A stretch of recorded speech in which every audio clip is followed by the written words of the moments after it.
Well, I would suspect that most of you, those of you who have been here the last few weeks, you know that we are still in the book of James. We are working through our current sermon series. I don't like that. Don't like a lot of the things that James has to say. A lot of the stuff we need to hear, but a lot of it you'd rather have not heard it and been able to live life without knowing. And you're like, well, yeah, this isn't so bad. I just don't know. But when we actually get to reading James and really looking at what he's teaching us, a lot of that stuff is stuff that we need to know, and it affects the way that we live our everyday life. We're getting ready to start chapter 3 today, so that's exciting. We're moving forward. But I want to start off this morning with a story. This weekend, my wife and I, we decided to go on a date Friday night. We got a babysitter, and we're going to go eat supper and watch a movie. And we're kind of enjoying these last couple of weeks that we only have one child, and there's a little bit of freedom and all of that come with that. And so we went on a date, and we're really excited about this date. We ate dinner, but what we were most excited about was the movie. We went and watched the Lego Movie. Have any of you guys? Did you see that this weekend? All right, yeah. So we've got a few. All right, very good. Well, anyway, Lego Movie is now out in theaters. If you didn't know, which obviously most of you hadn't known because you would have went and watched it, but we went and watched the Lego Movie, and we're really excited about it. We'd seen some previews before, and it was something that we just really look forward to, but.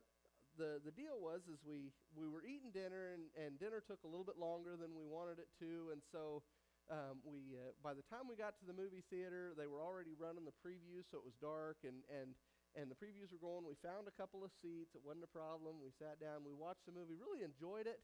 We thought, man, this is really the life. And we got to the end of the movie. And the credits were rolling. The lights came on. And I kid you not, I believe we were one of 6 people there we were 2 of 6 people that had no kids with us that were in this movie theater. So evidently the Lego Movie is not, the target audience is not my wife and I. So we were trying to figure out how we get out of there without looking like 2 people that were adults that came to watch the Lego Movie. Like I said, really enjoyed it. But, we kind of ended up with the thought that, okay, we'll just go find a big family and just walk beside them, maybe grab one of the kids' hands on the way out and have some interaction, just look like, oh, yeah, we came with them, for them. Yeah. But no, we really, really enjoyed this movie. Now, I want to tell you, nothing of what I've said so far has anything to do with the sermon. But this does, and I'm not gonna do a whole lot to spoil the movie for you, but one of the main themes of the Lego Movie is all about following the instructions, and that's all I'm going to say. And so this morning we're looking at James chapter 3, and James chapter 3 gives us some instructions on how to control our tongue. That's what chapter 3 is all about. Is about controlling our tongue. It's about the words that we say, and specifically, chapter 3 talks about teaching. Chapter 3 talks about teaching. Now, when we read it, and we're going to read it here in a minute, it's specifically mentioned in verse 1. And as we look through and as we study through the chapter, we're going to find that teaching is filtered throughout it. That the idea of teaching is filtered throughout chapter 3. So let's read in James chapter 3, starting in verse 1. Let not many of you become teachers, my brethren, knowing that as such we will incur a stricter judgment. For we all stumble in many ways. If anyone does not stumble in what he says, he is a perfect man, able to bridle the whole body as well. Now, if we put the bits into the horses' mouths so that they will obey us, we direct their entire body as well. Look at the ships also, though they are so great and are driven by strong winds, are still directed by a very small rudder, wherever the inclination of the pilot desires. So also the tongue is a small part of the body, and yet it boasts of great things. See how great a forest is set aflame by such a small fire. And the tongue is a fire, the very world of iniquity. The tongue is set among our members as that which defiles the entire body and sets on fire the course of our life, and is set on fire by hell. For every species of beasts and birds, of reptiles and creatures of the sea has been tamed by the human race. But no one can tame the tongue. It is a restless evil and full of deadly poison. With it we bless our Lord and Father, and with it we curse men who have been made in the likeness of God. From the same mouth come both blessings and cursing. My brother, in these things ought not be this way. Does a fountain send out from the same opening both fresh and bitter water? Can a fig tree, my brethren, produce olives, or a vine produce figs? Nor can salt water produce fresh. So as we look at this, as we're looking for our instructions, our instructions that James is giving us to how we ought to teach, we focus on verse 1. Focus on verse 1. It says, let not many of you become teachers. Okay, so talking about this in a church perspective. In a church perspective, James tells us right here, point blank, let not many of us be teachers. Okay, now, I know the sermon series is I don't like that, but how many of you are sitting there today who have been just fearful that someone will ask you to teach their Sunday school class, and you were waiting for this verse to pop up? Any of you, you're just like, I need something like this that I can say, well, actually, the Bible says there shouldn't be that many teachers, so I'm going to be one of the majority. It seems like a very, that's something that we should like, right? Because I know there are some people in this world, like myself, who really like to talk, like being in front of people and all that, but there are also a great majority of people I've found that would rather be a part of a class, listen to a class, not be the person teaching. I would assume that a majority, and actually if I were in my comfortable setting, I would much rather be in a study where someone else was teaching, and then I could be a heckler or something, or just, learn. I think that would just be wonderful. But, I feel that God has put me in this place to teach. And so in a church setting, it doesn't sound that bad to this verse saying, well, not many of you should become teachers. And, so you think, all right, great. I'm not a teacher. I probably shouldn't pursue that because God said so. All right? And so we look at this and we think about that. But when we think about it logically, does that verse really fit? Reading it that way, does it really fit with Scripture? Does it really fit with Scripture? We think about how Jesus called his disciples. He called them to be fishers of men. And so there's all these ideas of more of a, you need to go out and you need to do work. And you remember last week we talked about faith and works.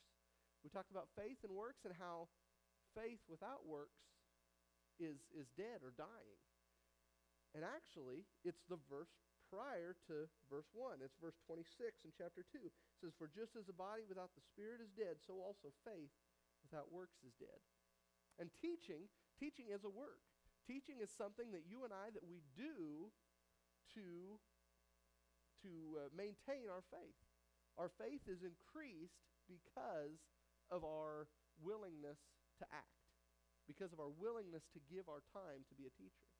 And so when we think about that, and actually on another side note, and I know there are several teachers in here, and you guys will know this already, and those of you who are not teachers, understand that when you teach a lesson, whether it be teach a Sunday school lesson, teach at school, wherever you teach, in the teacher spot, you actually learn 2 or 3 times more than what your students or listeners absorb. I mean, so when I put together this sermon, I was convicted 3 times more than you will probably be convicted today. Just because, as I prepare and study for this, I am gaining stuff that I won't be able to adequately get out verbally. And there's some stuff that I learned that just didn't fit with what I was saying. It's good information, but it just didn't work with the theme of where we're going today. And so as a teacher, you pick up lots and lots more information than the student does. And those of you who are teachers, you know that. You know that, and you've seen that, you've experienced it. So the idea this idea that James is putting out. He says, "Let not many of you be teachers." So we're talking about being very selective with the people that we let teach, or that we want to teach others. But the idea of being selective with that isn't a real new idea. Jesus actually talks about it in Matthew. Let me set you up in Matthew chapter 12. There are some scribes and some Pharisees and some Jewish teachers and leaders who are watching Jesus. They have seen him do miracles. They have seen him start gathering this crowd. And what they're doing in defense of their religion, the Jewish religion, is they are coming, they're saying, all right, listen, I know what you think you've seen God work here, but Jesus is actually doing these miracles through the power of Satan. That's what these Pharisees and Jewish leaders were saying and teaching. And then that's when Jesus comes and he says, listen, you guys, honestly, paraphrasing, he says, you guys know better. You know better. You know that this power is from God. You know that God is doing this. I don't know what your motives are other than evil as to why you're telling the people that it's Satan doing this, but you know it's from God. And that's when he gets into the unforgivable sin in Matthew chapter 12. And so we're going to start after that. After that, in Matthew 12, starting in verse 33, it says, either make the tree good and its fruit good, or make the tree bad and its fruit bad. For the tree is known by its fruit. You brood of vipers, how can you, being evil, speak what is good? For the mouth speaks out of which fills the heart. The good man brings out of his good treasure what is good, and the evil man brings out of his evil treasure what is evil. But I tell you that every careless word that people speak, they shall give an accounting for it in the day of judgment. For by your words you will be justified, and by your words you will be condemned. All right, and so we're talking about teachers here, and this is what Jesus had to say. He said, be careful what you teach. Be careful what you teach, because you'll be judged based on it. And that's pretty much what James is saying. He said, let not many of you be teachers, my brother, knowing that as such we will incur a stricter judgment. Same idea. And so as we sit here and as we look, you're thinking, okay, well, I'm not a teacher. I know some of these people are. This is really more a lesson for teachers, right? Well, really, what is a teacher? What is a teacher? Definition of a teacher, according to Webster, is a person or thing that teaches something. Pretty simple definition. A person or thing that teaches something. And so are you a teacher? I think there are a lot more of us that are teachers than what we really thought. Deuteronomy 6, verses 6 through 7 says this, these words which I am commanding you today shall be on your heart. You shall teach them diligently to your sons, and you shall talk of them when you sit at your house, and when you walk by the way, and when you lie down, and when you rise up. All right, so parents, you are teachers. You are teachers to the children around you. In Psalm 78, it says something very similar to that we teach our children. We teach our children. You, in fact, even though you are not in a public arena of teaching, or you're not a preacher, you're not a Sunday school teacher, you're a teacher to those around you. You're a teacher to those who will listen to you. So we need to teach with caution. We understand that we are incurring a stricter judgment based on what we say. And that leads us into more of the meat of what James is trying to say. He says, number one, let not many of you be teachers, although all of us are teachers if we have someone who will listen to us. If we have someone who is listening to us, then we are teachers. We need to teach with caution. Secondly, we need to recognize that there is power in what we teach and what we say. And I'm not talking about public arena teaching. I'm talking about teaching in your home. I'm talking about teaching to those around you in your circle. There's power in that. We read in verse 3 through 5, it says, now if we put the bits into the mouths of horses so that they will obey us, we direct their entire body as well. Look at the ships also. Though they are so great and are driven by strong winds, are still directed by a very small rudder, wherever the inclination of the pilot desires. So also the tongue is a small part of the body, and yet it boasts of great things. When we speak, our words contain power. There's power involved there. The people that hear us, whether it be our children or our neighbors or our friends or the people who look up to us, they hear what we say all the time. It's not just when we want them to hear, they hear what we say. The word is a powerful thing. It talks about the illustration that James gives is putting a bit in a horse's mouth. Now that's a 1,500-pound animal, a 2,000-pound animal. You're talking about directing that size of an animal with just a little bit, with a bit in their mouth, and you can turn that animal, you can make them go wherever you want them to go. There's that much power in just that little piece of metal. And the same on a ship. There's just a small rudder, and it turns the entire ship. The word is the same way. If you think about it in history there's several examples. One of them that I would assume sticks out as much as any of them is I can't imagine what it would have been like to be listening to the radio on that day that Pearl Harbor got attacked. And there was that 2-minute announcement. That 2-minute announcement that changed everything. That 2-minute announcement that changed lives, that changed the way that we look at things, the way that the world was shaped, the way that the United States reacted to things. That 2 minutes of that announcement changed so much of history. Hundreds and thousands of people died after that 2 minutes as a result of that 2 minutes. Because of those words, they were important, and they had power. On a more of a personal level, what are some of the words that have power to us? Or you can think back, if you're married, you can think back to that proposal. Will you marry me? You ladies, you remember exactly where you were.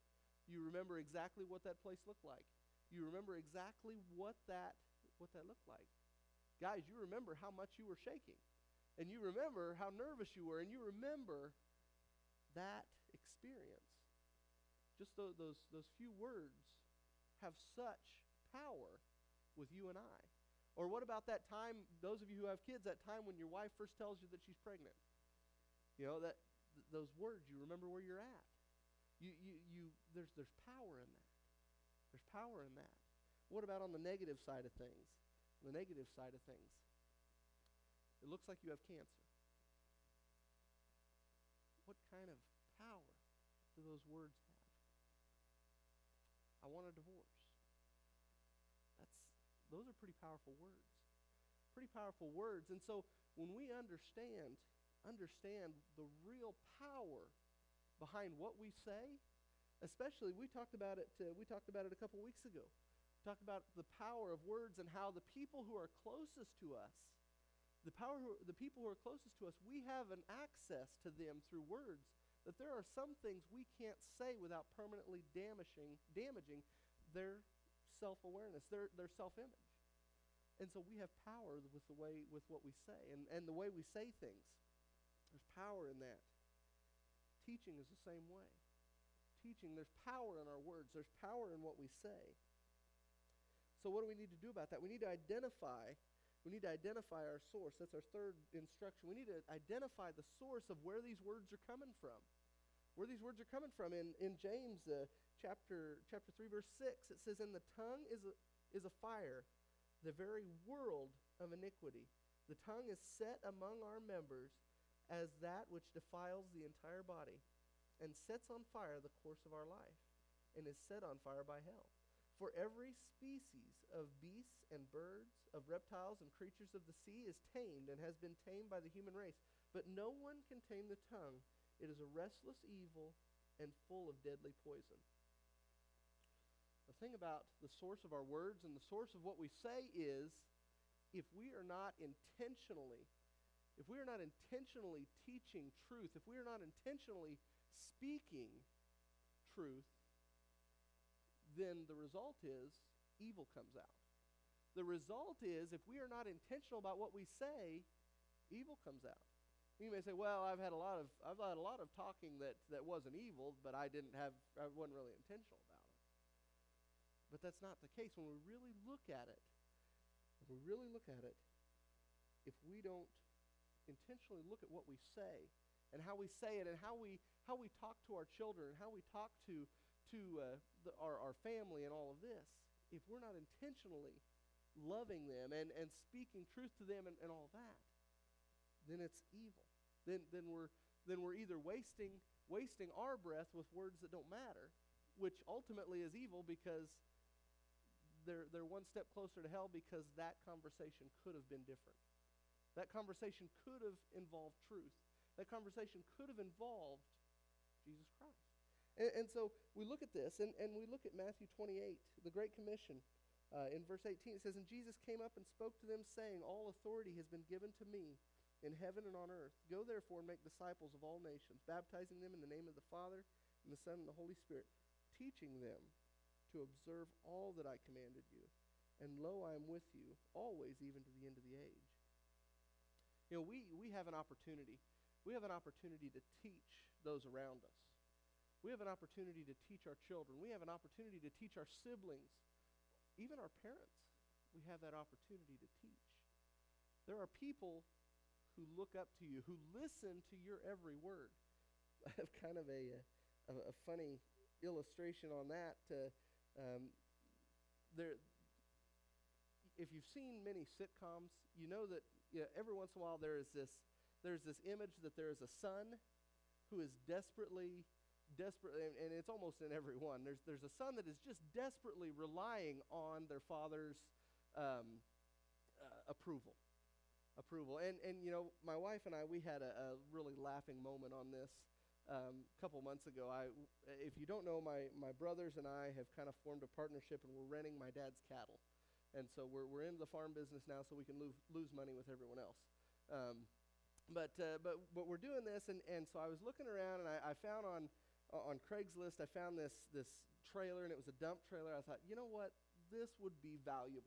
This would be valuable to have. Now, because I have a lot of respect for my dad, and because I want his approval on some of these things, I called him up, and I just talked through him with it. And I started the conversation. I was really excited about it. Tina can tell you, I was thinking, man, I just need to call this guy up and tell him we're coming down to get it.